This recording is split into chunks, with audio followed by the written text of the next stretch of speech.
Yes. So we looking at this book, Feminism is for Everybody, by Bell Hooks. I remember when we started, uh, it was suggested that we should learn more about radical feminism. So last time I remember we were following a chapter by chapter. I don't remember because I remember last week, uh, Londi did, what chapter is it? But it was about feminist parenting, which is chapter 13. So it was suggested last week, I think by Lucky, that we go chapter by chapter. So the last time I remember when we're still going chapter by chapter, I think we ended, if it was chapter 2 or chapter 3, if I still remember. But today, the way I wanted us to do things is that because obviously we're going from different chapter to different chapters, I'm suggesting that today I'm going to read and then we because it's not a I've looked into these chapters. They really are not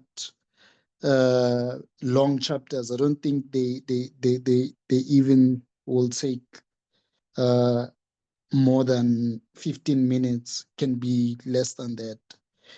Uh, unless maybe we want to tackle a paragraph by a paragraph, but I was suggesting that today we read and then maybe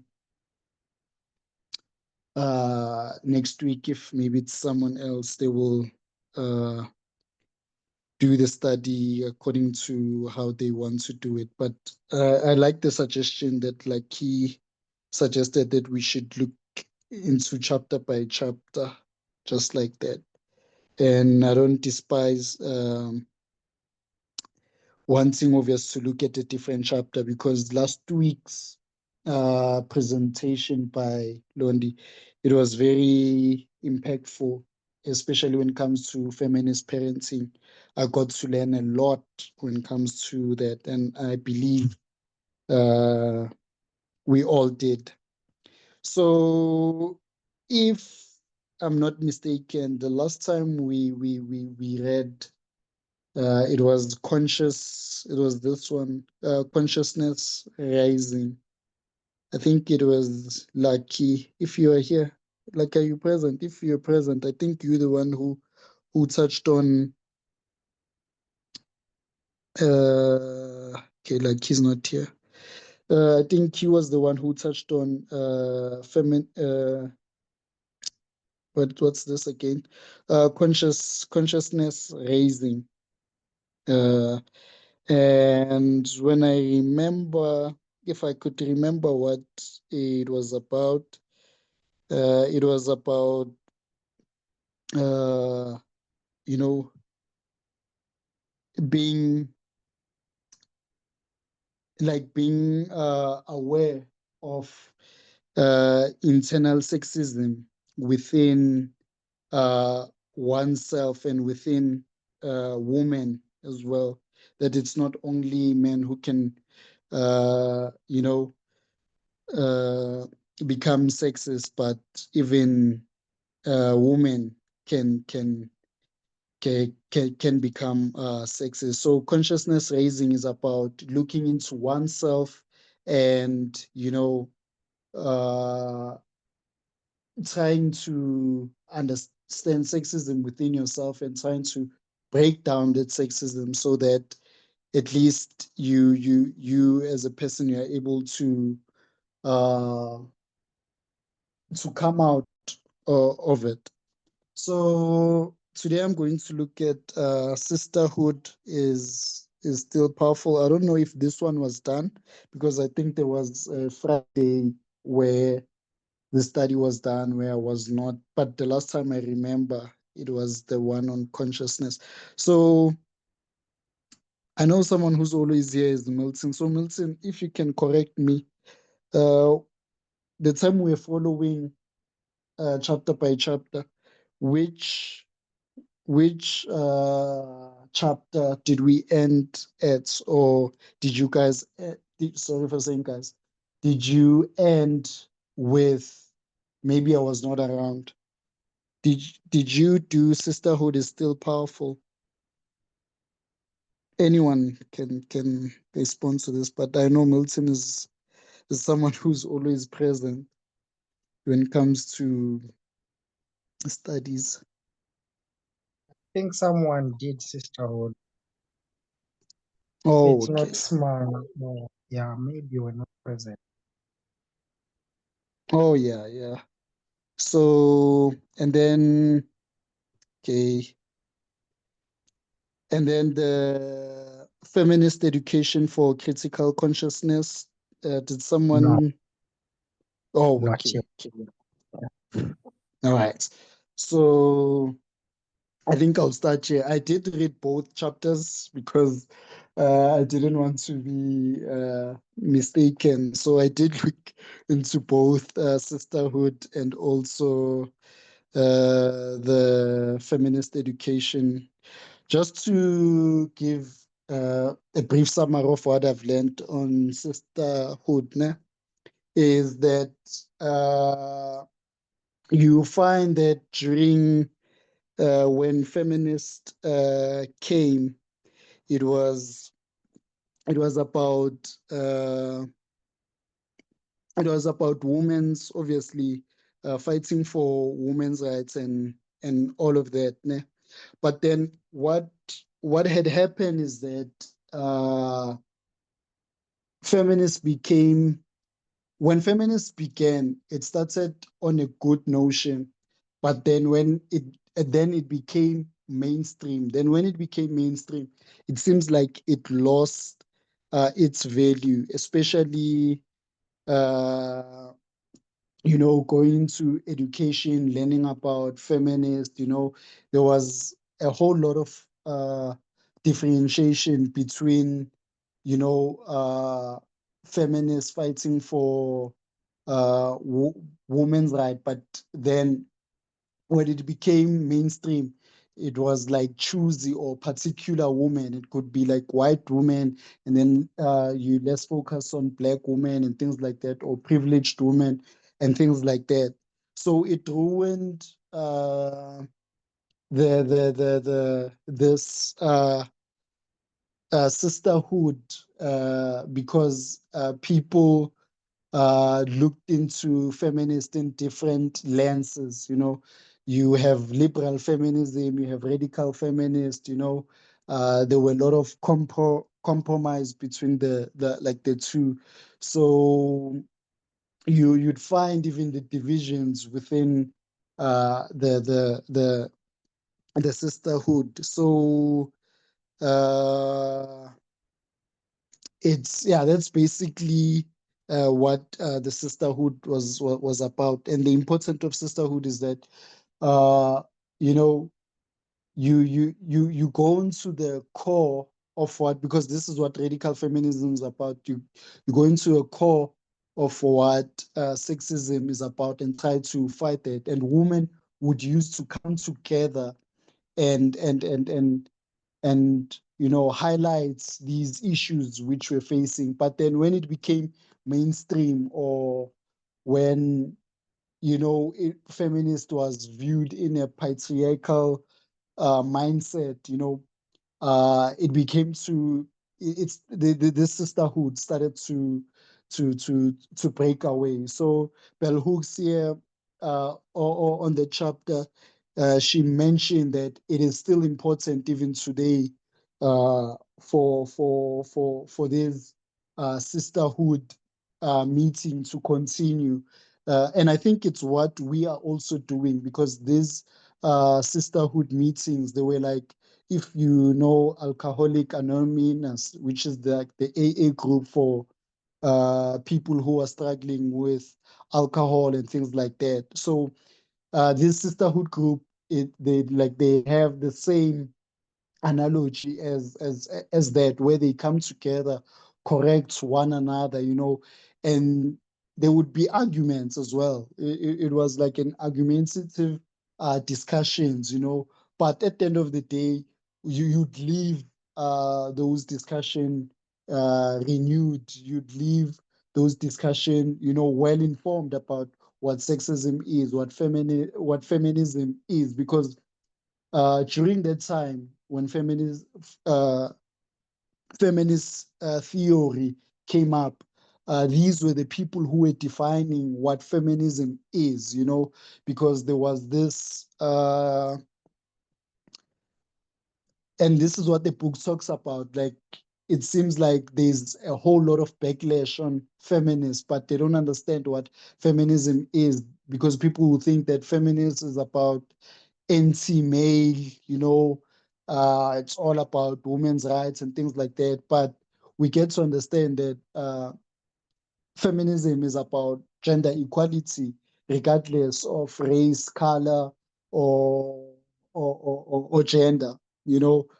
Whether man or woman, feminism plays a good role when it comes to this. So yeah, that's a brief summary of the previous chapter. So what I'll try to do is that I'll just read, and then when I have a point, I'll just point it out. And if you also feel like you want to comment on a certain paragraph, we can do that as well. While I'm still reading, you can stop me and say that, hey, I really like this point in this chapter, and I'd really want to say yeah, something, or if you have a question, we can question, because what we're doing basically right now is that we're trying to be critical thinkers when it comes to feminism. So it is good for, if you don't understand, to question. Even if you don't understand a word, we can look it up, and this is what critical reading is all about as well. So I'll begin. Ne? So this is feminist education for critical consciousness. Ne? Before women studies, before women studies, classes before feminist literature, individual women learned about feminism in groups. The women in those groups were the first to begin to create feminist theory, which included both an analysis of sexism, strategies for challenging patriarchy, new models of social interaction. Everything we do in life is rooted in theory. Whether we consciously explore the reasons we have a particular perspective or take a particular action, there, there is there is also an underlying system shaping thoughts and practice. In its earliest inception, feminist theory had its primary goal explaining to women and men how sexist thinking worked and how we could challenge and change it. In those days, most of us had been socialized by parents and society to accept sexist thinking. We had not taken time to figure out the roots of our perceptions. Feminist thinking and feminist theory urged us to do that. At first, feminist theory was made available by word of mouth or in cheaply but together newsletters and pamphlets. The development of women publishing, where women wrote, printed, and controlled production of all levels, included marketing, became the site for this, this dissemination of feminist thinking. While my first book, Ain't I a Woman? Black Woman and Feminism, written in the 70s and published in 1981, was produced by a small socialist collective, South End Press. At least half of its members were feminist women. and all its members were anti-sexist. Producing a body of feminist literature coupled with the demand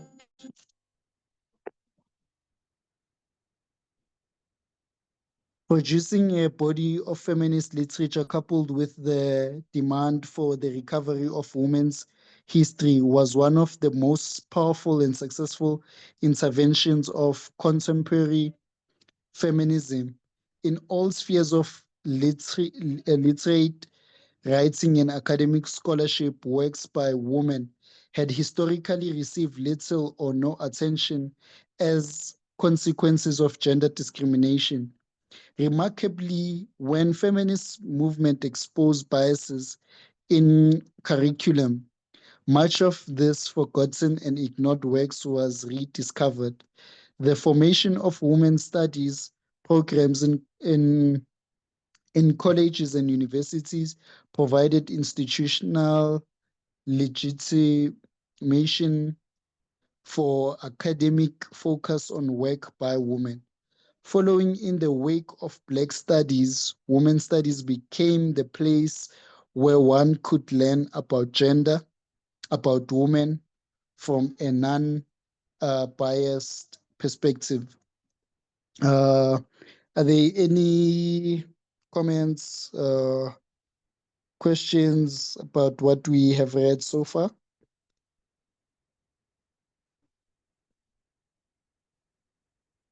Okay, since there's uh, no comments, we'll continue to read. I hope everyone is following. Contrary to popular stereotype, professors in women's studies classes did not and do not trash work by men. We intervene on sexist thinking by showing that women's work is often just as good as interesting, if not more so, as work by men. So-called great literature by men is critiqued only to show the biases present in assessment of uh, aesthetic value. I have never taken a women's studies course or heard about one where works by men are deemed unimportant or irrelevant. Feminist critiques of all male canons of scholarship or literary, literary work exposes biases based on gender. Importantly, these exposures were central to making a place for the recovery of women's work and contemporary places for the production of new work by and about women. Feminist movement gained momentum when it found its way into the academic. In classroom all over the nation, young minds were also to learn about feminist thinking, read the theory, and use it. In their academic explorations, when I was a graduate student preparing to write a the, uh, dissertation, feminist thinking allowed me to choose to write about a Black woman writer who was not widely read at the time, Toni Morrison. Very little serious literacy scholarship had been done on works by Black women writers prior to feminist movement. When Alice Walker acquired fame, she participated in the recovery of the work writer of Zora Neale Hurston, who shortly became the most colonized Black woman writer in American literature. Feminist movement created a revolution when it demanded respect for women's academic work, recognition of the work past and present, and to end to gender biases in curriculum and pedagogy. The institutionalization of women's studies helped spread word about feminism. It offered a legitimate site for conversion by providing a sustained body of open minds. Students who attached to women's studies classes were there to learn. They wanted to know more about feminist thinking, and it was in those classes that many of us awakened politically. I had I had come to feminist thinking by challenging male domination in our patriarchal household, but simply being the victim of an exploitative or oppressive system and even resisting it does not mean we understand why it's in place or how to change it. My conversion to feminist politics and occurred long before I entered college, but the feminist classroom was the place where I learned feminist thinking and feminist theory. And it was in that place that I received the encouragement to think critically, write about Black female experience. You know, just to give a comment about these chapters that we have read, uh, this book really reminds me on about the book that we are all familiar with, Steps to Christ, because in the beginning it tells us what feminism is, and then the second chapter it even elaborates more that it's about ending, patriarchal oppression. The root of oppression is in patriarchy and things like that. So it does remind me of that book because here, as you can see, even when it talks about consciousness rising and rising, it's about this is all about conversion, obviously, because uh, to be honest, we are all rooted in sexism. We all have like gender stereotype biases that we need to get rid of and things like that. So this book, uh, I, I think it does help when taking you step by step into thinking like a radical feminist, being a radical feminist. It's like a conversion process. And I think as we continue to read up until the later chapters, I think it will make an impact in each and every one of us because we would have learned something from it. Are there any comments, contribution on these two paragraphs that I've just read?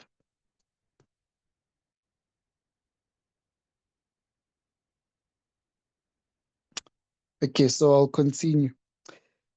Throughout the 70s, the production of feminist thinking and theory was collaborative work in that women were constantly in dialogue about ideas, testing and reshaping our paradigms. Indeed, when Black women and other women of color raise the issue of radical biases as a factor of shaping feminist thoughts, there was an initial resistance to the notion that much of what privileged class women had identified as true to female experience might be flawed. But over time, feminist theory changed, even though many white women thinkers were able to acknowledge their biases without doing the work of rethinking. This was still an important shift. By the late 80s, most feminist scholarship reflected an awareness of race and class differences. Women scholars who were truly committed to feminist movement and feminist solidarity were eager to produce theory that would address the realities of most women. While academic legitimation was crucial to the advancement of feminist thought, it created a new set of difficulties. Suddenly, the feminist thinking that had emerged directly from theory and practice received less attention than theory that was metalinguistic, creating exclusion jargon. It was written solely for an academic audience.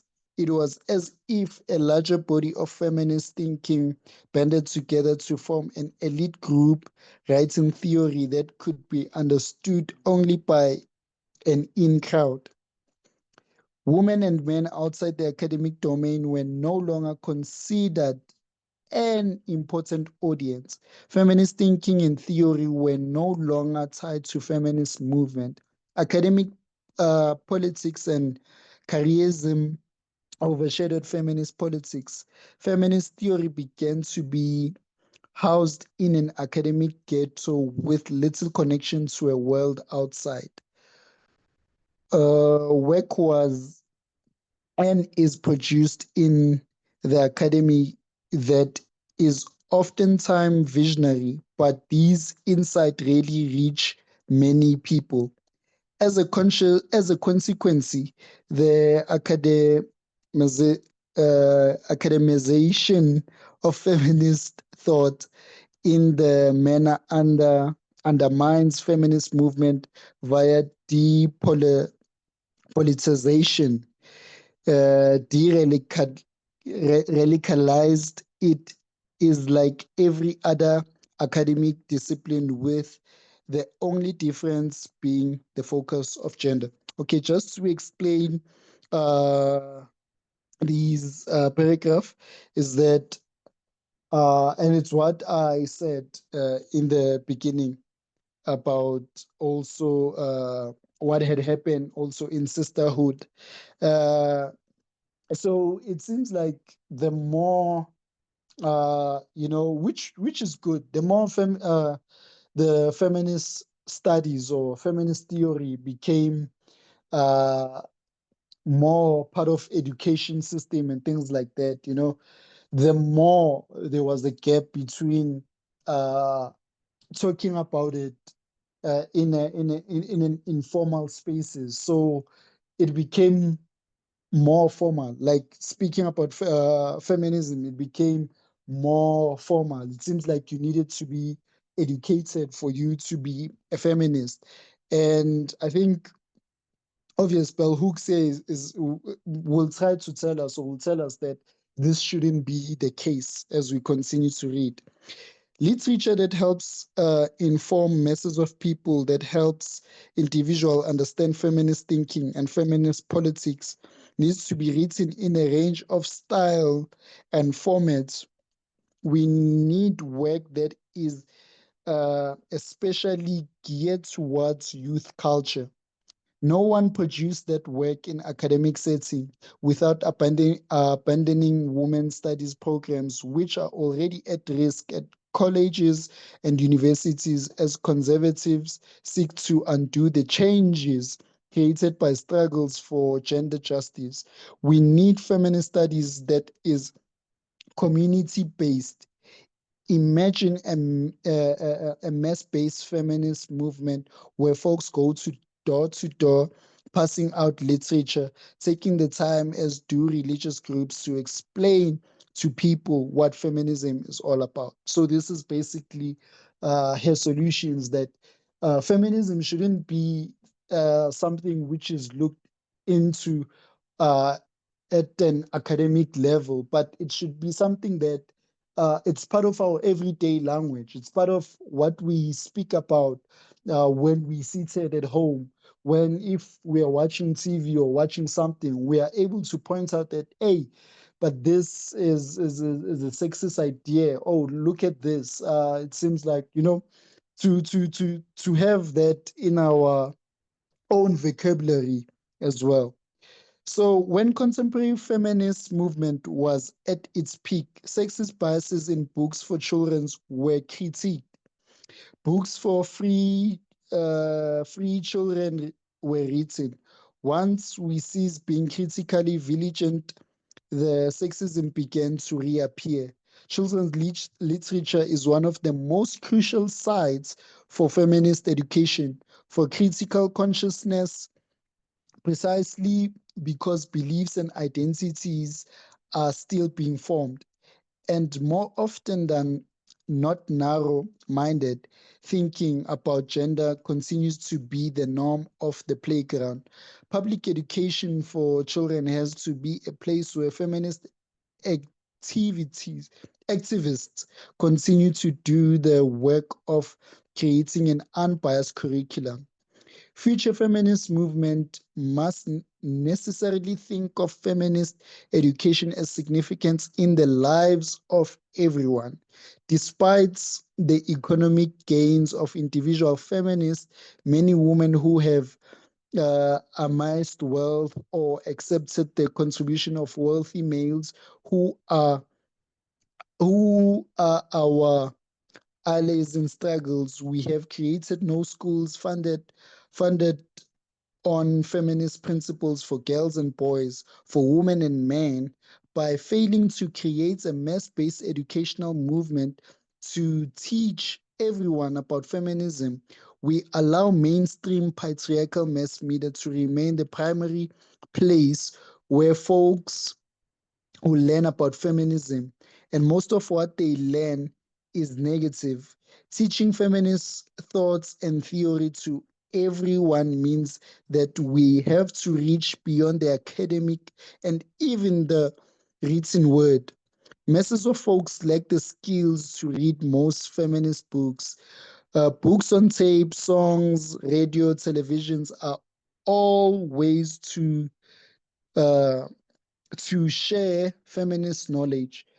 And of course, we need a feminist television network, which is not the same as the network for women.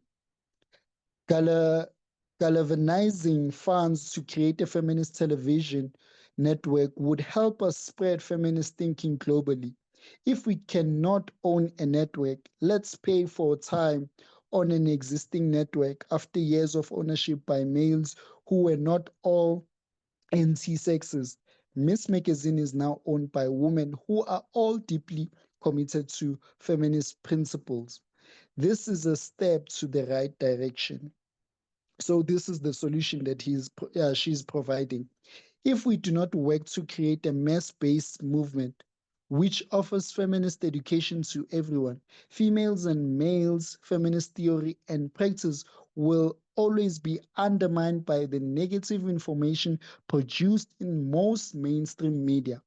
The citizens of the nation cannot know the positive contributions feminist movement has made to all our lives if we do not highlight these gains.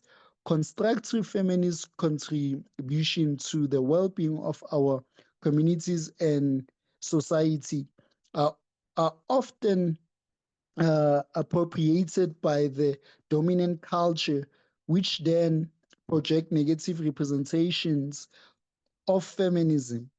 Most people have no understanding of the myriad ways feminism has positively changed all our lives. Sharing feminist thoughts and practice sustains feminist movement. Feminist knowledge is for everybody.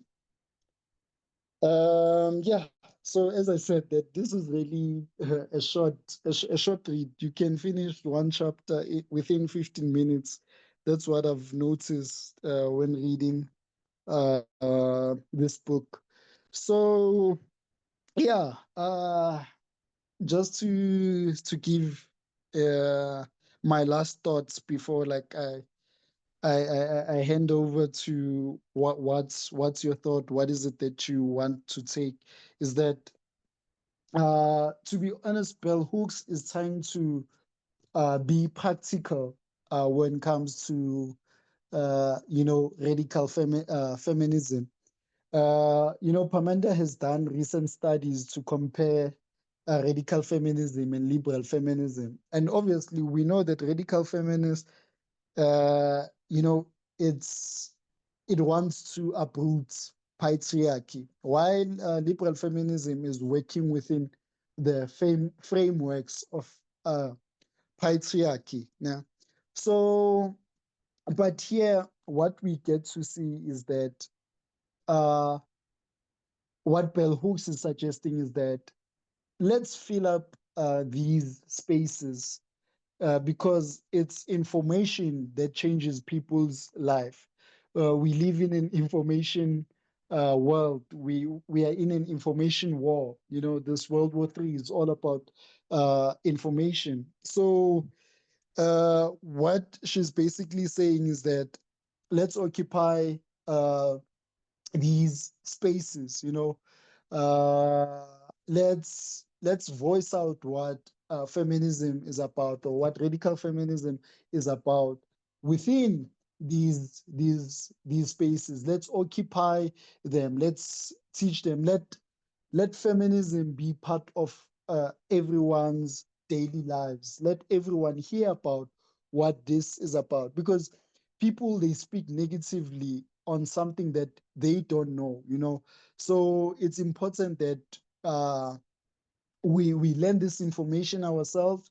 We teach people around us about this information, even if it's hard, because in South Africa, obviously, where we are, we are culturally based, you know, something, and our cultures, they don't even want to give an ear on what feminism is all about. But it's something that we should be striving towards, you know, as being uh, active advocates of radical feminism. Teach people about what feminism has done. The fact that most women today are occupying spaces around the workplace, it's because of feminism and nothing else. You know, it was because of you know, gender equality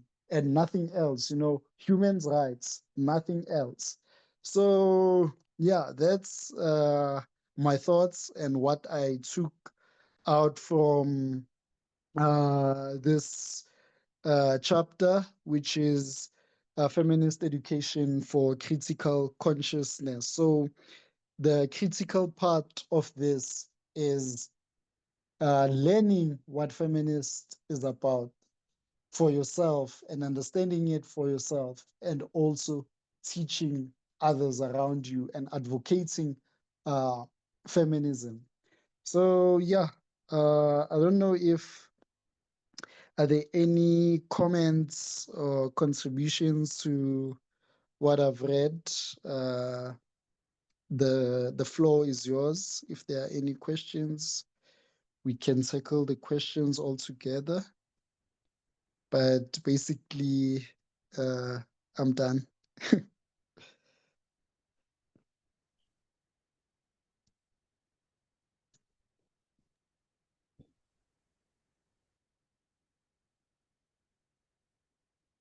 Hello, Thato. Spiso, Yes, yes. I like this book, what you are reading. But it's just a suggestion. I don't know how can I teach an old person with with this book because it's written with English only. How can I teach the someone who don't know English or other language? Because this book is very good. I can teach someone, but it's better to give someone that something he understand his own language. The good thing is that when you teach someone with his own language, it's easy to go. But when we are putting this in English, this book is in English, you gave to someone who don't know English, it's hard to teach that person. It's just I'm asking this question: how can I teach someone who don't know, who didn't educate himself? Or yeah, thank you.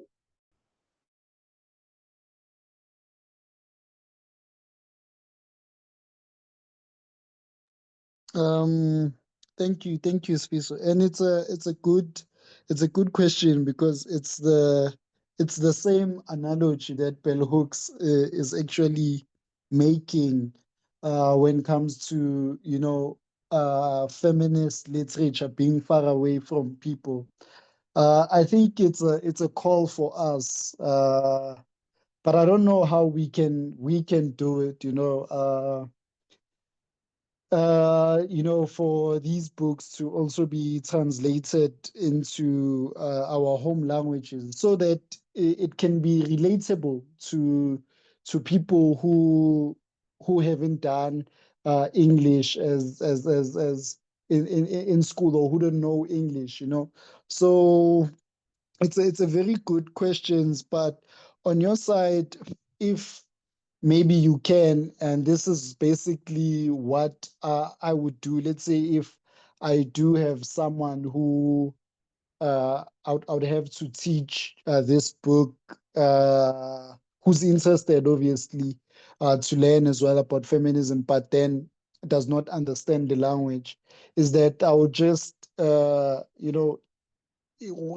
interpret it or translate it while I'm reading. I just maybe read paragraph by paragraph and then explain in your home language or vernac what the paragraph is saying, and something like that. Because I believe that if you also understand it, Swiso, you'll be able to translate it to someone else as well. But obviously, we don't have. What is this? A publishing house, and I think it would be even illegal for us to translate someone's book into our own, unless if maybe Bell Hook did translate the book, or the publishers of they did translate. But if we had maybe a publishing house, we could have asked for copyrights to translate the book into our home languages.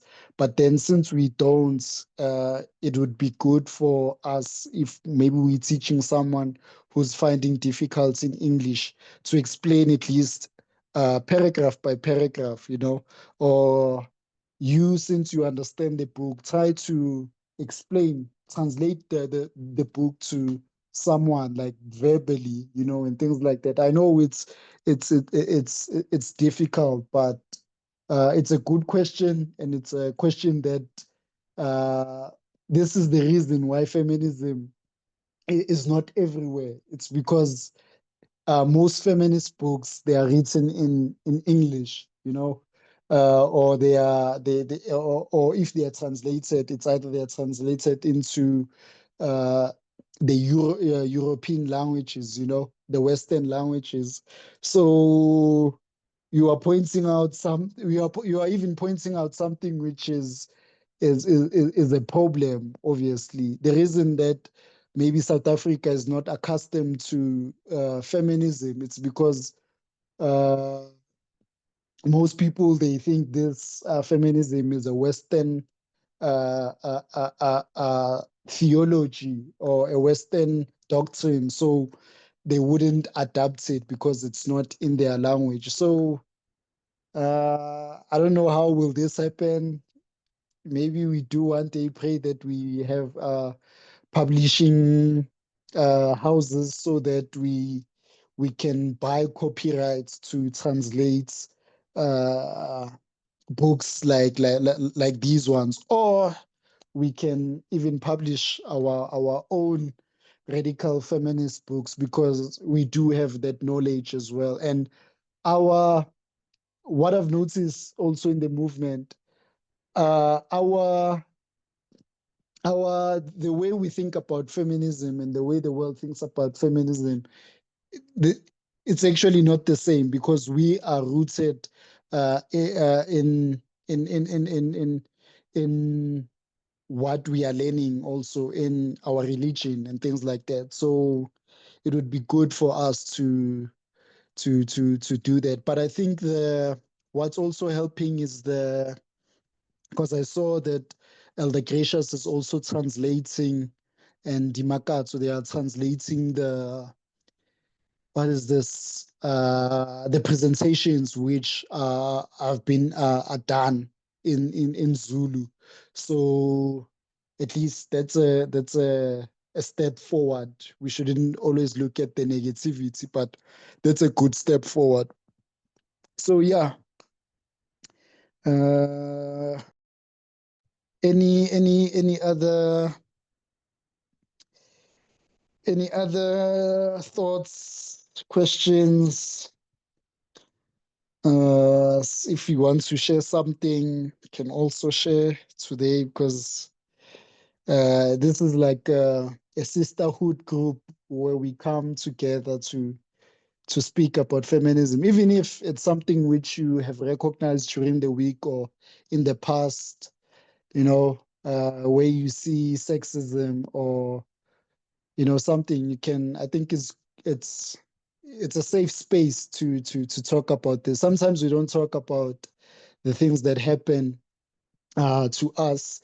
Me, if I could share maybe something, it becomes difficult at work. I'm surrounded by colleagues who every day, every single day, and not even every single day, but every hour, every second, they will just promotes sexism at its entirety, from speaking about lobola, from speaking about women don't be, because I work in an engineering environment, so they will speak about women don't belong in the engineering department. Women should focus on being in the human resource or the accounting, things like that, So there's just a lot that I also face every day, and I have to, and this thing, it does something as well to your mental health, because for me this thing is personally, for me this thing is my religion, so you get like, you have to face like 5 or 10 people, or your whole department that you're working for, trying to teach them. It can be so detrimental. I come back home very tired, just of this conversation. Even the work is, it doesn't even take, the work, yes, can be tiring and things like that, but imagine on top of that having to try to educate people when it comes to feminism and things. I've even stopped talking about it, because I come back home very exhausted, and my mental being would be so tired and things like that, you know it becomes very, very, very difficult. I've even stopped like talking about it, because I can see that uh people, I don't know, they, especially those around me, they're not willing to change. But at least I know that they know where I stand. If they do want to talk to me, they will come to me. But I've done at least my part to voicing out. But voicing out really becomes a lonely path that one takes, especially in such spaces of work. I think there's a Hello. okay. There's a so hi Thato. It's not me translating. Oh yeah, it was the Makato. Okay, yeah, that's a correction. Thank you, all the gracious. The the people who are translating is the Makato and Patsumuzi, who are translating our presentation into Zulu. I think I had no Neba. Uh, You can go Yes. on. Yes. Good evening, everyone. Happy Sabbath. Happy Sabbath. Yeah, I just want to comment about this book. This is a very interesting book, even if sometimes you don't get a chance to read it during the week because of so many things. But at least you guys the work you are doing by reading to us and paraphrasing and explaining to us. This is really a very interesting book. However, I'm very sorry about what is happening to your workplace, because in most workplaces, they are trying to address, even if it's not direct feminism, but like Men for Change. There is a program called Men for Change.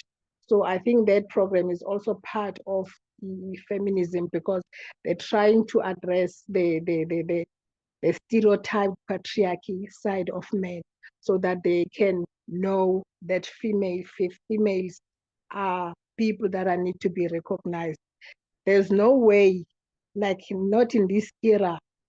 It's really, I think it's very disturbing for you, because at this time, in most companies, uh, females are elevated to better position, to equal positions as males, as long as you have what it takes in terms of qualifications and so for people to really this day and time think that we were females belong in the HR and stuff. I'm very sorry for you to be exposed in that environment every day. But like you said, you have done your part.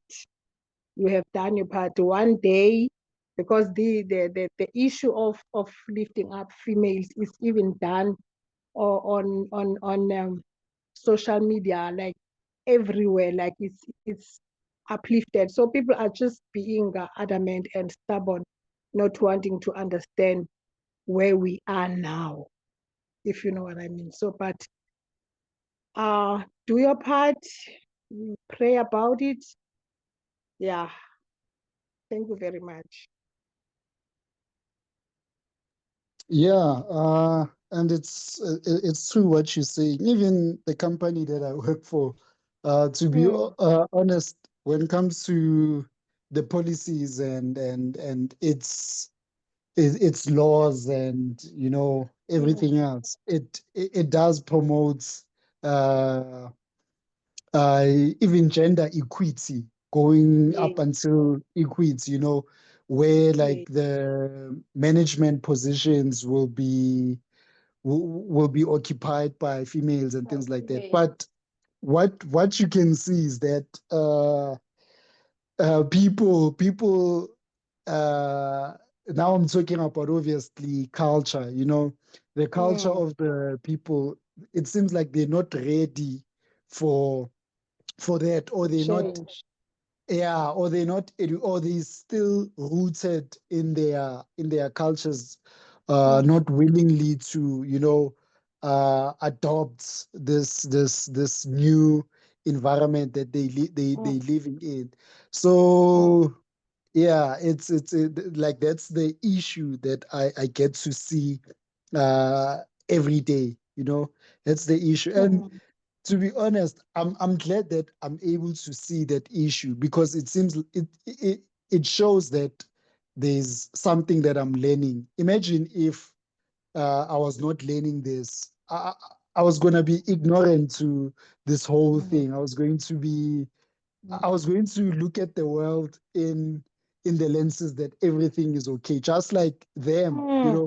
When I start to speak, yeah, when I start to speak, Yeah. they think that like I speak alien or something which is foreign, So maybe I was gonna be like them, but I'm really grateful and blessed that being part of the movement, we're Yeah. able to talk about these things, and you are able to see it, because you are even forced to see it, because uh, you have learned about sexism. You know what Yes. sexism is. So you won't just, when you see it, you won't just ignore it. You will see it, and it's gonna affect you. And this is what consciousness is about. So them, Yes. if I can look at them obviously their consciousness, they are not convicted. Their conscious is me now. Like when it comes to my consciousness, it's not going to allow me to when I see sexism and then I let go, it's my consciousness is gonna eat me inside if I do let go.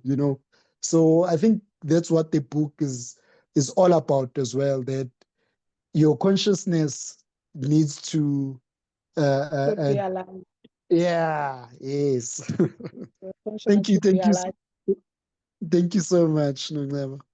Yeah, it is. We are so privileged, really, so privileged to be on this movement. It's really opening our eyes in so many things. Like you said, now that we know about feminism, you don't just let it go, let it pass without noticing it. Even if sometimes you cannot act.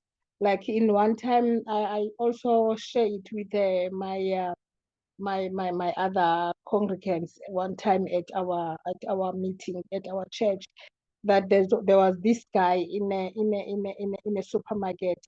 The wife, you could tell the difference, that the guy is the boss, the way he walks, and the poor, even in the way they are dressed, you see that it's husband and wife, but the way that wife is treated, then this guy is pushing the trolley. I mean, the wife is pushing the trolley, carrying a big 10 kgs, 12.5 kgs, putting them in the trolley. Then the big man is just walking, and then they get to the till. Ne? She was taking everything, all the things from the trolley. I was behind them. I was like, what's wrong with this guy? This poor lady is taking the things from the trolley, putting it on the till. He's just standing there, just waiting to swipe the card. Then you could just see and tell there that, yeah, this lady is really under. So although there's nothing you can do, because, yeah, you don't know them, you meet them in the shop, but that guy, the way he was behaving, it was really out of hand. I don't know what can we do. Maybe when we saw things like that, maybe happening in front of you, because really they are disturbing. Those are disturbing since now that we are so aware of this feminist, um this thing of taking females downwards. Yeah. Yeah. Thank you. Yeah, thank you so much for that comment as well. I think on these recent studies that Elder Permenda did, there's a book, or it's a, not sure, what do they call these articles or something like that. There's this one, A.T. Jones, that he suggests us to read. Mm, Uh, it's just that I forgot but I'll send it on the group. It it's motivating when I read. I didn't read all of it, but it speaks about you know when when the time comes, ne, when that mm, time comes for you to whenever it does come, like you need to be in in in in in position to do it. But it's speaking about delivering the what is this, evangelism or something like that, mm, or speaking about the word of God and things like that. uh mm, A.T. Jones mentioned that when the time comes, and like the power of God comes to you on that times for you to speak up and things like that, it will come, mm.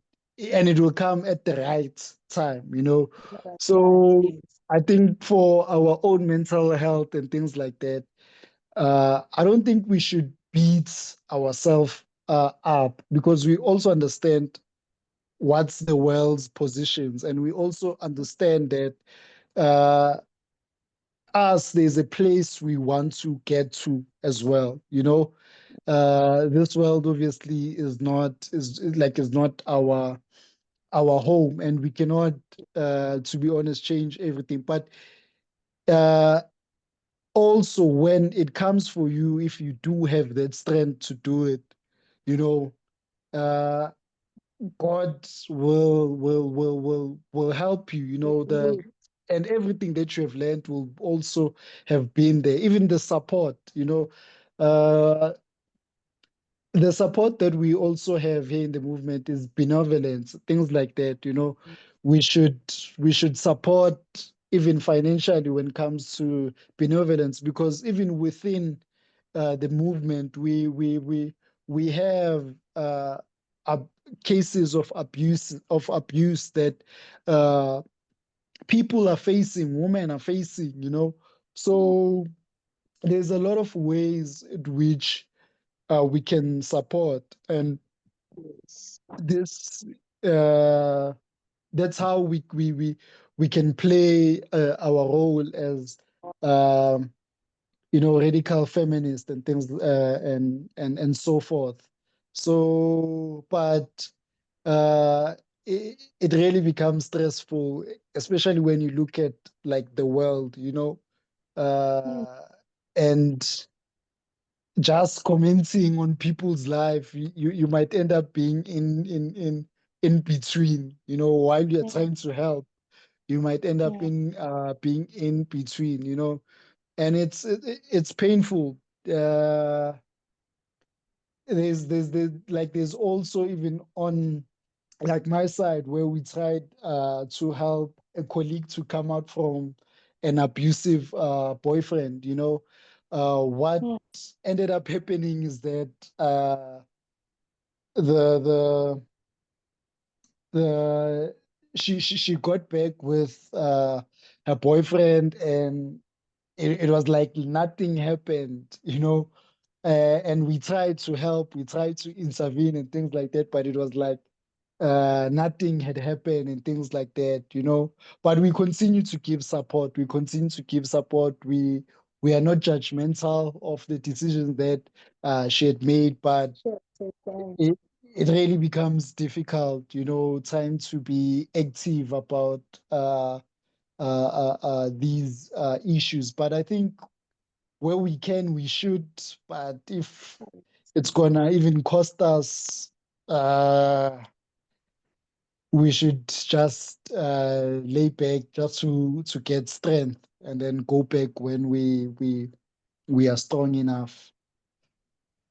I don't know if it's Milton, or but I know if it's Final Generation, it's Milton. You can go on. Thank you, Nonqeba.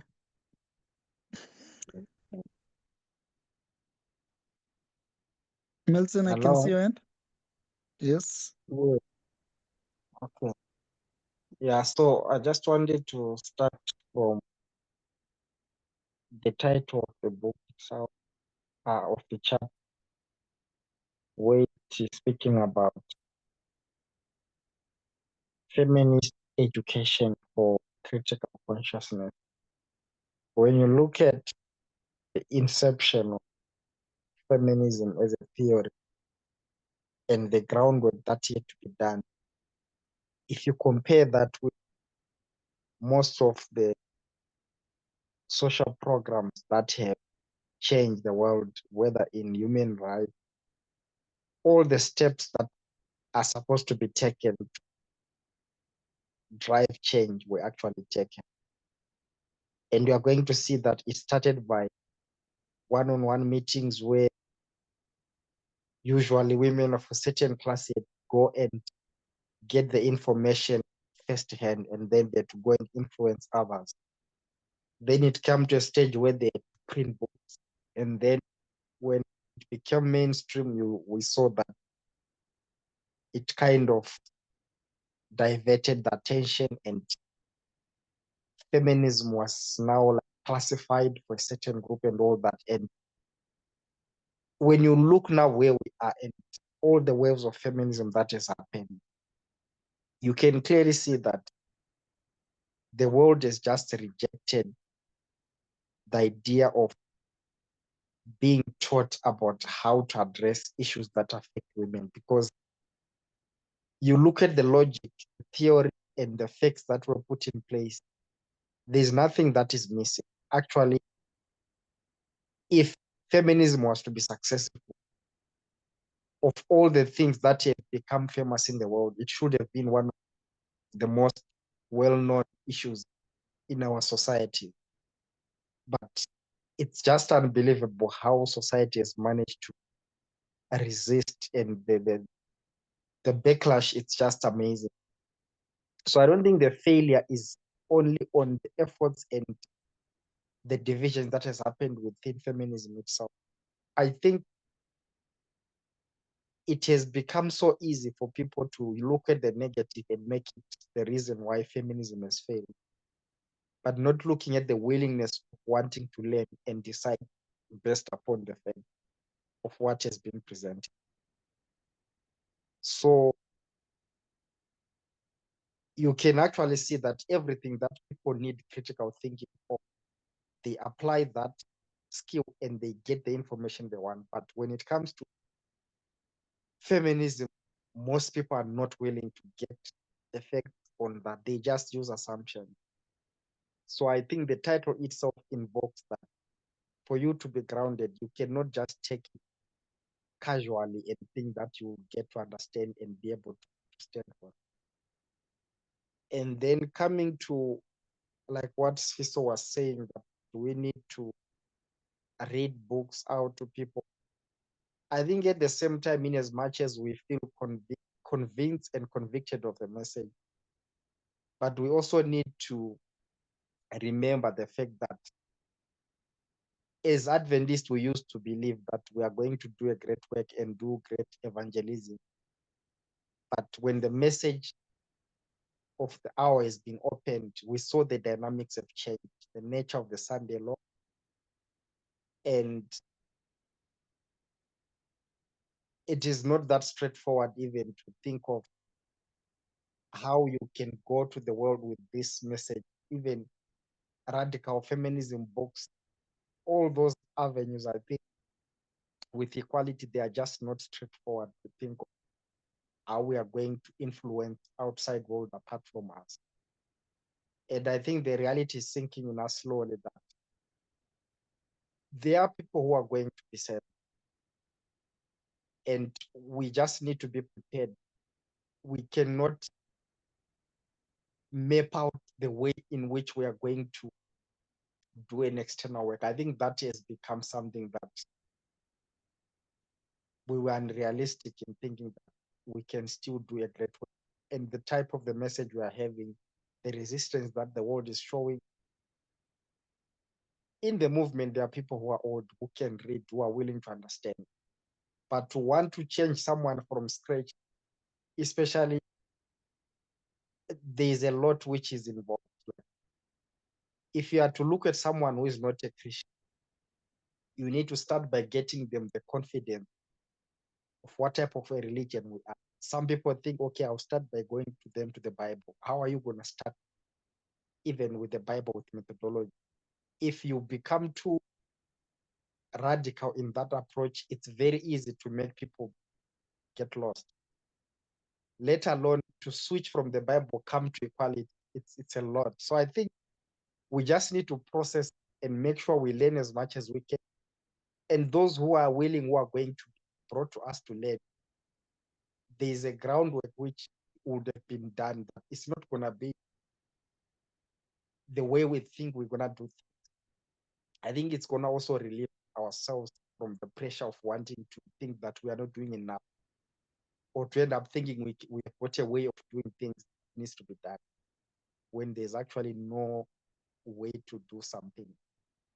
So it's just a matter of, I think, getting as much information as we can, but to try to shape or map up a way of how we're going to do things outside this movement. I think for me, that's not clear. It's still not an easy thing to think about how you can go about it. But not to discourage people to take a personal effort when there's someone who's willing to learn. We can do as much as we can. And lastly, when you look at the suggestions that Bell Hooks gave, you can imagine with the advent of social media how many programs which have become famous. Like, it can be shows, it can be anything.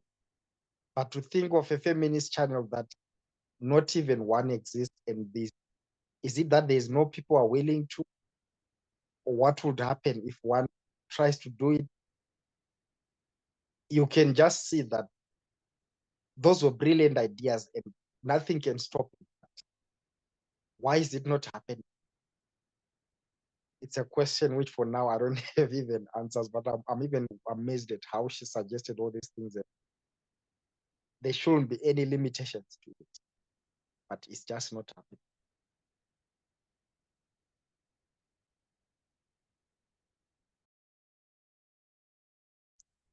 Thank you, Milton, for your comments.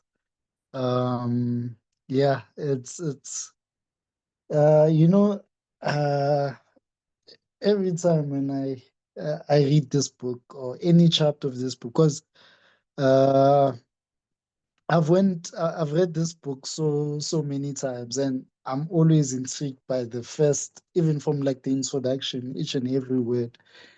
And I get intrigued, like, how is it that uh, even with this book out there in the world, but still, because when when I look at Bell Hooks and what she has written, uh, even when we read here, you can see that the backlash that most people use or mention feminism like about saying that it's anti-male, it's for women and things like that. Bell Hooks really covers that. Hey, actually, this is not about that. This is not about you know, like she really answers people who are backlashing against feminism, and like she's saying that give it an opportunity, give it a chance, and see what this feminism is about, and you'll end up liking it and knowing what this is about, because uh you know, she'll even speak that the toxicity within masculinities, or within men, it's not because now there's a rise in feminism. It's because there's always been patriarchy, and men haven't been able to speak up about their issues, to speak up about. But because now feminism has opened up, you find that when men now speak up, you find that, oh, this is deeply rooted to this. You find that reason men are the way they are, it's because they've been maybe abused as well, or maybe uh, they haven't gotten to understand what feminism is about, or anything. Uh, even when talking about masculinities and things like that, it's not the path that maybe most men chose, but they chose because they felt that if they chose anything other than that, they will be left out, or they will be bullied, or they'll be persecuted. Just a lot of things, and not just by men alone, but even by the societies, even by other women, telling them that they are weak because they cannot be uh, this type of stereotypical men that we see out there. So I'm also, Milton. I'm intrigued that uh, it's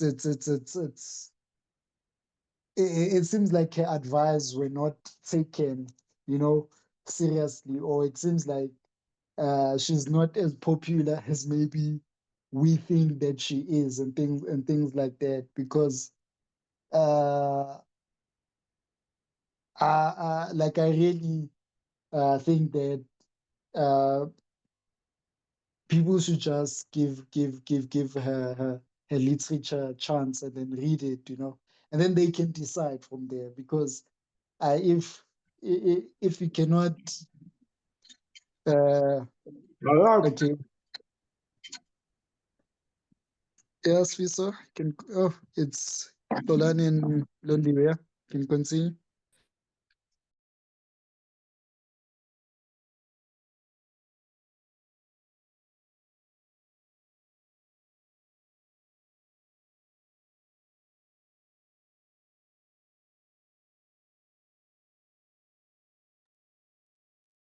No, their mics are open.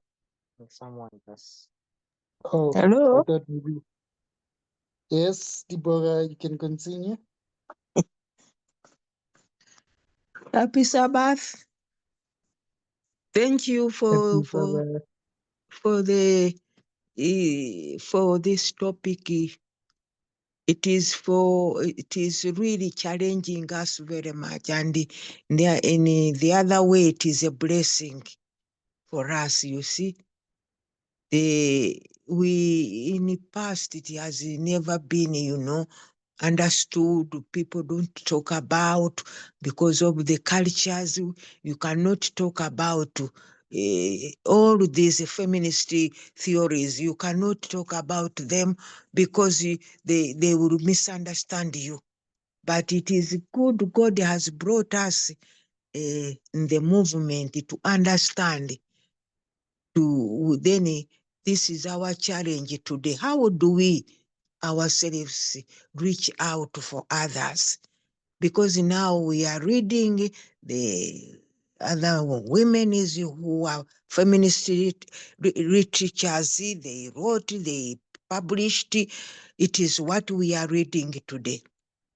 And how do we now plan to reach out? How do we plan to educate our individual movement so that even though there's no books, but we can still be able, in writing, you see, in a short way, because the way we discuss here, we forget. But if there is classes and then we get some notes which are already prepared to advance, you see, feminist literature, so that we can be able to talk about in the best way, in a short way, to be a light to the world, like in South Africa now. We need to be a light. We have how to explain. Somebody said in a language they can understand, because most of the common people don't speak English. So it is right how they can uh, translate a few things and publish small books, and then we do our best to advance. As those women in the West, they did their best. Would you see? They joined together. They had classes where they can study, and they published some pamphlets or whatever. Even the book now we are reading was. So what are we?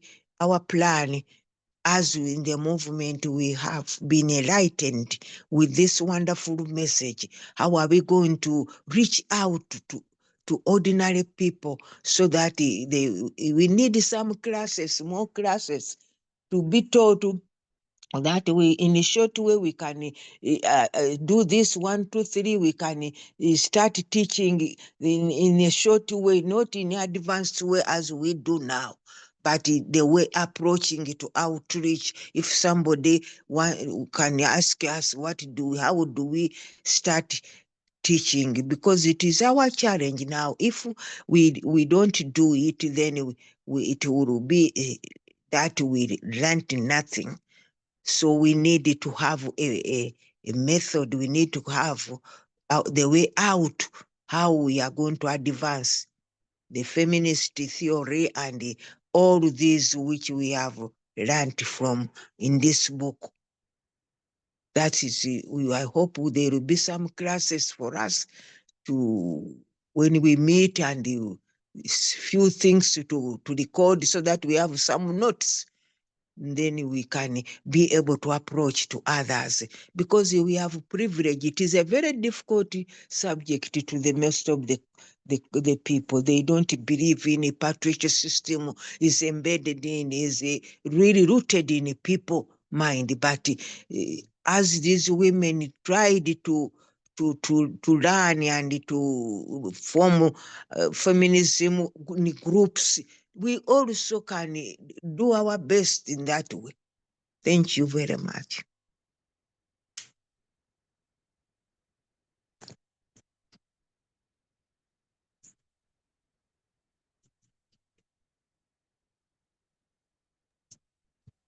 Yeah. I think though, just to add something, I think as uh, a movement, we're really doing a great job. Like uh, even up until this far, it might not be as great as the way we think greatness is. But the one thing that we can point out is that if like today, as it's a Sabbath day, we know that out there everywhere, like whether it's in North America, Europe, Brazil, South America, Australia, uh, there are teachings which are going on like every single week.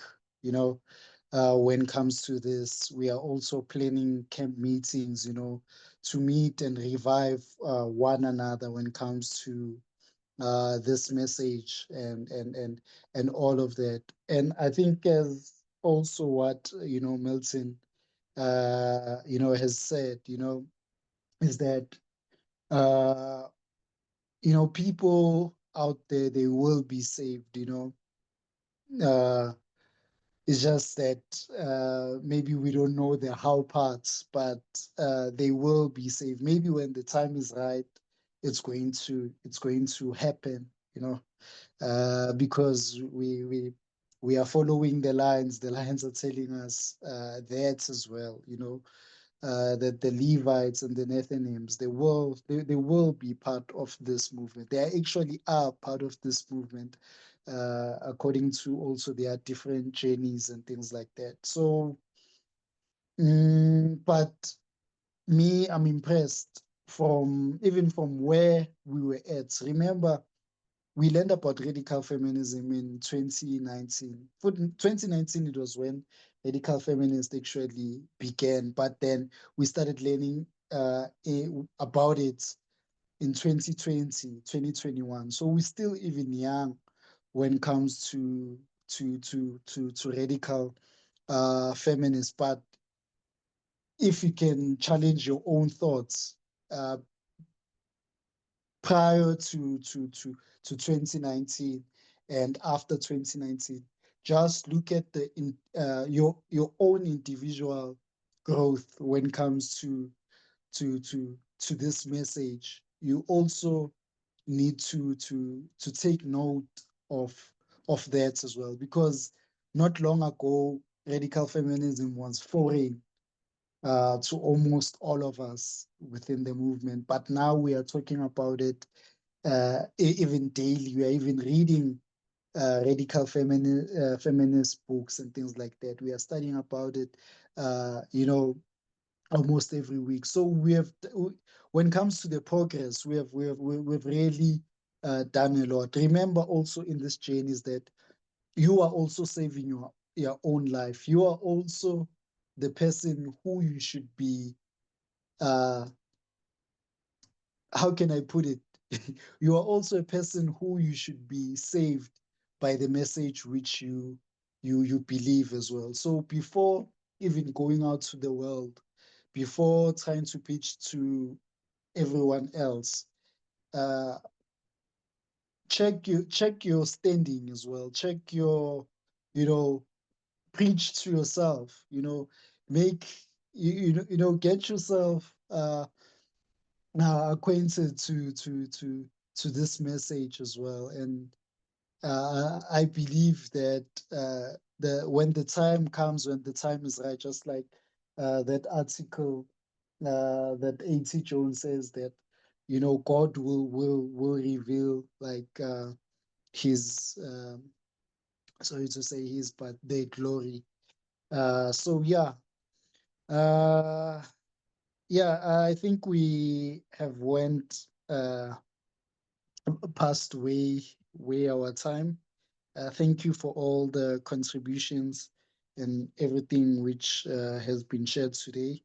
Until again we meet tomorrow and next week to when it comes to learning more about radical feminism. I think I will close here. So let's close in prayer. Dear God, I thank you once again for the message which you have given us today. Thank you for the comments and the contributions which were said. Thank you also for having patience with us when it comes to learning this message. And I ask you that you may continue to walk with us. Not an easy road, but a worthy road to walk on. I ask you that you may bless each and every single person here today, and also in the movement, as we continue in these holy hours, that you may revive us and you may be with us now as I'm about to close. In Jesus' name I pray. Amen. Thank you so much. I can stop the recording, Kat. Okay.